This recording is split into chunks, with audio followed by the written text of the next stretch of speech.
வணக்கம். இன்று தங்கம் விலை நிலவரத்தை பார்க்கலாம். நேற்றைய விலையை விட இன்று சற்று தங்கம் விலை உயர்ந்துள்ளது. மேலும் 24 கேரட் தங்கம் 1 கிராமுக்கு 497 கிராம்ஸாக விற்பனை ஆகிறது. நேற்றைய விலை விட இன்று 3.50 கிராம்ஸ் உயர்ந்திருக்கிறது. சவரனுக்கு 3976 கிராம்ஸாக விற்பனை ஆகிறது. மேலும் 22 கேரட் 460.25 கிராம்ஸாக விற்பனை ஆகிறது. நேற்றைய விலை விட இன்று 3.25 கிராம்ஸ் உயர்ந்திருக்கிறது. சவரனுக்கு 1682 கிராம்ஸாக விற்பனை ஆகிறது.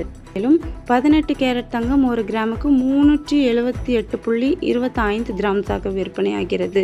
மேலும் சவரனுக்கு 3026 கிராம்ஸாக விற்பனை ஆகிறது. மேலும் இதுபோல் கோல்ட் அப்டேட்டுக்கு என்னோடய சேனலை மறக்காமல் சப்ஸ்கிரைப் பண்ணிக்கோங்க. மறக்காமல் பெல் ஐக்கானையும் ப்ரெஸ் பண்ணிக்கோங்க. தேங்க்யூ.